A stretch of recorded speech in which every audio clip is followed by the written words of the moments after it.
Welcome to Matters of Decorum. I'm Scott Corum. This is what matters to me. Uh, when you are sitting down to a role-playing game session, you want to have a mood set. You want to have something that is helping you get into the mindset of the game that you're playing and the genre and the adventure. And one of the best ways that you can set a mood in a group setting is a little music. It doesn't have to be too loud. In fact, better if it isn't. Conversational levels. Um, just a little something so that everyone is emotionally and maybe even rhythmically on the same page. It can help. It helps with the flow of your adventure. It helps with the speed of your game, and it does help visualization. You want to have your senses taken up by things that are pushing you through into this shared visualization. And not only sharing the descriptions that are being given to you by the GM, but sharing that mood, that music that is setting a tone.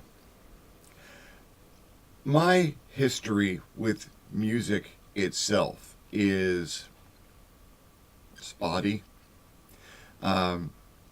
My musical tastes can best be described as horribly eclectic and really repetitive. Growing up, it was, my folks were very involved in the church. There was a lot of liturgical music, and my dad could just belt out old gospel songs like there was no tomorrow, and amazing bass voice. Miss it every day. My mom was a great soprano, and they were always involved in church choirs and additional musical groups. My dad sang barbershop quartet, for God's sake. So there was just this cacophony of music in the background, most of which I couldn't think to. Involved too much, think about the music and not about what's in your head as the music's going. And I like being in charge of what's going on in my head. And then I discovered classical music. I really, really discovered classical music in high school, and not only did it help to set me apart from the folks around me who were mostly starting to listen to heavy metal and pop rock, well, what pop rock there was in the 80s.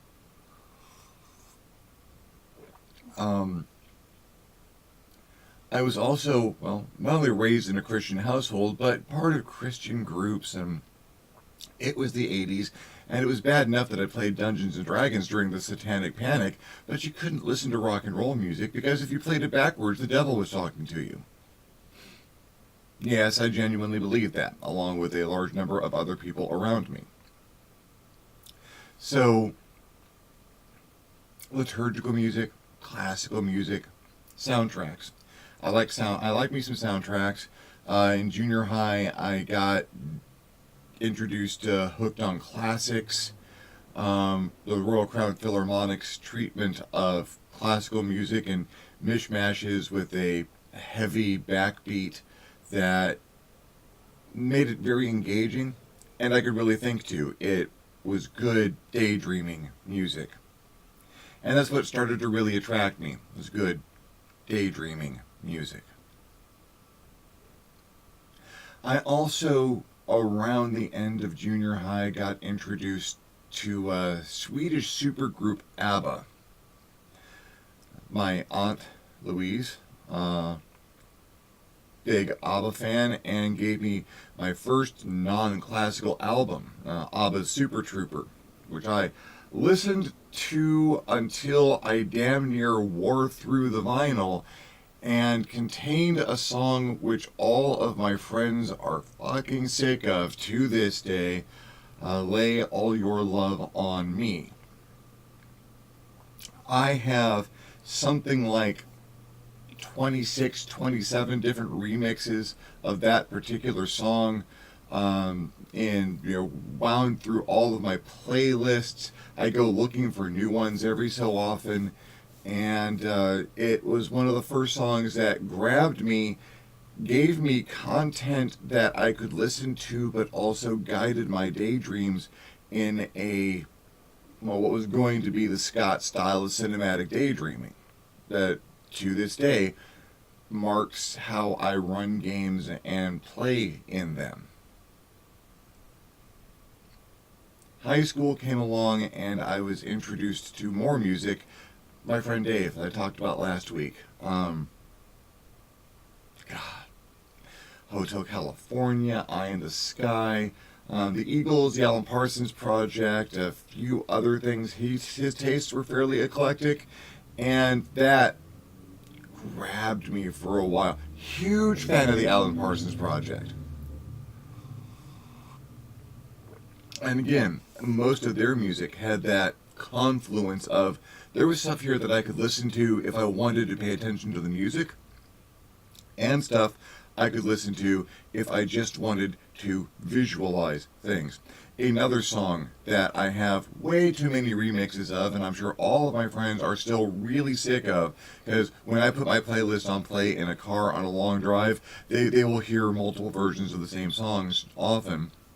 The instrumental Lucifer from, I think, when was the first time Lucifer showed up? Is that Pyromania? I'm not entirely sure. One of the albums. I was first introduced to it through a best of album, so it didn't, the original source didn't click in my head. Also in high school, about the time I was realizing that the same people who were telling me Dungeons and Dragons was satanic were telling me that rock and roll was satanic, and I needed to reassess that because everything they were saying about Dungeons and Dragons was either incorrect or patently false. A friend of mine, my friend Rob, introduced me to a heavy metal performer by the unlikely name of Yngwie Malmsteen. If you have never heard Yngwie Malmsteen play the electric guitar, you should probably try and find a song or two of his and just listen. The singing is 80s hair metal singing and very high-pitched and screechy, and I don't mind so much because then along comes the guitar solo and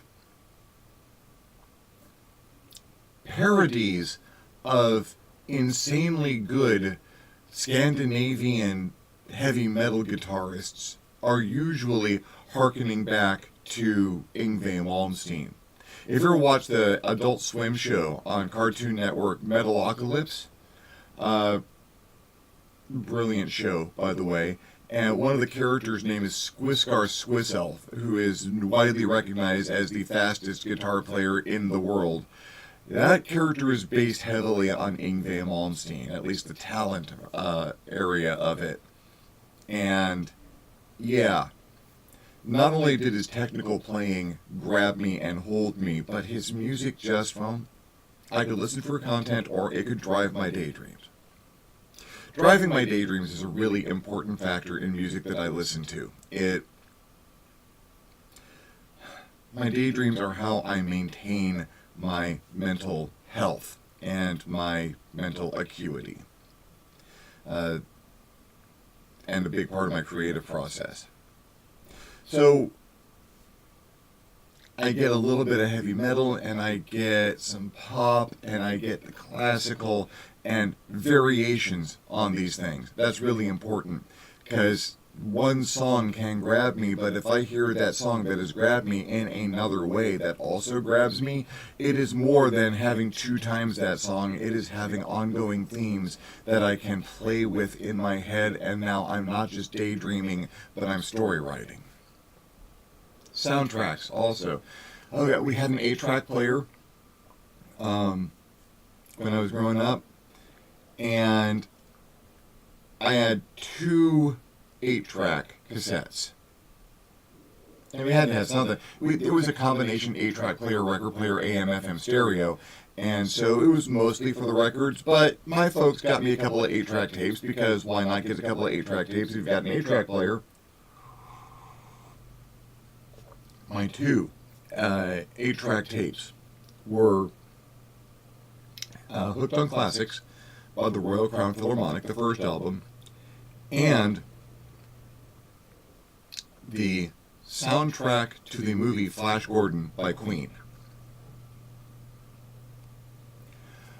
Oh, I listened to that 8-track tape until it was in liquid form, over and over again, on headphones and out loud when there was no one around. Just because that music, with the little bits of dialogue and sound effects from the movie that were added in, drove my daydreams so hard that I listened to the soundtrack for a couple of years before I actually got to see the movie. When I saw the movie, I'm a big fan of the movie. I love the Flash Gordon movie. It really groundbreaking for its time, and still one of those things, there's nothing quite like it in the world. And I was a little disappointed because my daydreams had gone places that, frankly, the movie couldn't. And I'd already imagined what was happening when that music and those sounds from the dialogue was happening. And it was, I'm not going to say it was better than the movie. It was better than the movie.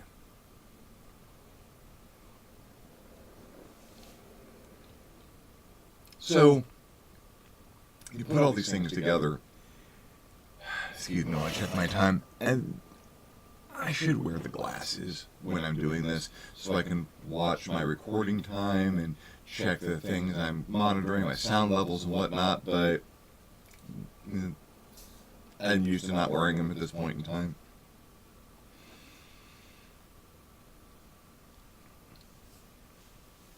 And then, over time, I guess that established, I don't go after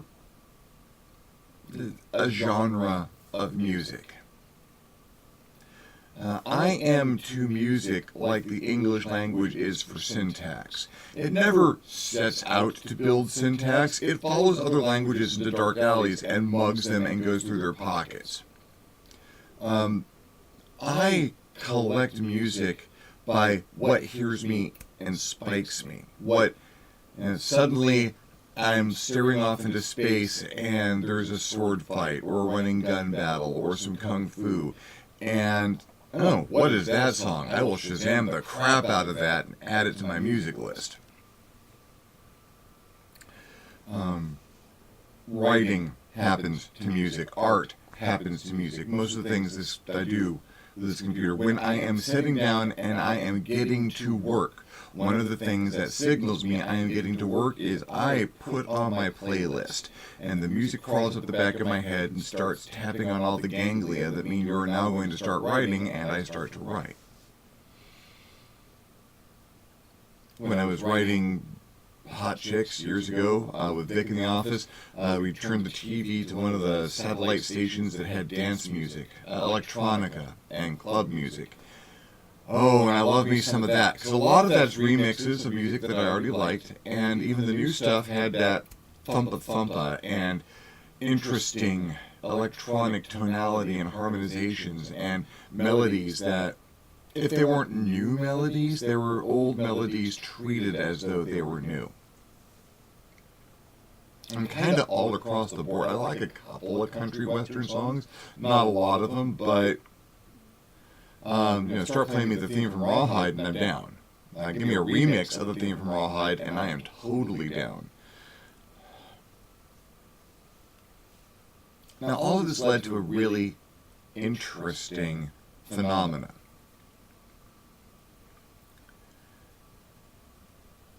During the late 90s, early 2000s, gaming groups, if I would go someplace, if we were gaming at my place, there was a CD changer, 5 or 6 CD changer, and we put in music that spiked us. Soundtracks are really good for gaming music, so you put at least a couple of soundtracks in there. At the time, the soundtrack from the first Mortal Kombat movie, that was good gaming music. I like the movie, too. It's not a great movie, but it's a lovely homage to Enter the Dragon. And good music. Transformers, the original Transformers animated movie from the 80s, great soundtrack. Fantasy game, you throw in Hawk the Slayer, or Lady Hawk, or both. And as you game, every so often a scene will start, the CD changer will rotate, a new song starts, and is 100% appropriate for the scene that is happening. And after that has happened 4 or 5 times in a group, there's a phrase you start using. Climax of the game hits, dice start to roll, the game master rears up for a dramatic pronouncement, and the appropriate dramatic music comes up on the CD changer. And people look to each other and look at the CD changer, and then you look at each other again and say, it knows.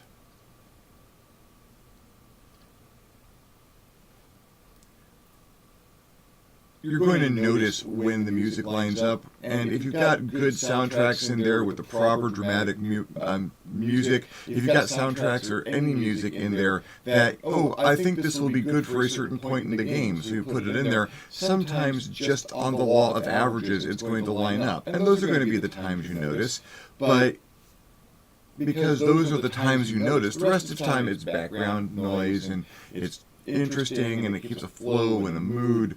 But then that hits, and it knows. Those are really, really good moments. Those are exquisite moments that you only really get if you've included the element of music into your gaming session. I recommend an eclectic mix. One, because you've got a bunch of different people in that room, all of whom have their own music tastes. And, you know, if someone brings a CD that, hey, I think this could be good for the game, or their music list, or their files, or however you folks are sharing music these days. I do most of mine online. I have a really big Amazon music list. And I've recently discovered YouTube music, and that is also just a really great way to accumulate a lot of diverse stuff. Someone brings new stuff. I don't listen to that kind of music. Well, you're gaming and it's a different experience, so maybe this time it's background noise. Unless, you know, music is literally going to kill you, listen to it. You never know. Everyone brings the stuff that spikes them, that brings them joy, that gives them that mood for what you're doing. And having an eclectic taste makes the game a little more eclectic, makes things flow in different directions than you're expecting, brings an element of inspiration to your role-playing game that you might not have known could be there. Friend Travis gamed over at his house here in Torrance for years, and mostly playing cyberpunk games, Group Cyberpunk or Cyberpunk 2020, and man, when we played those games, the soundtrack to The Matrix was always in the background. Now, there were probably other things in there from a broad variety of different sources, anime music and whatnot. Oh God, if you can get your hands on any of the soundtrack from the series Bubblegum Crisis, amazing.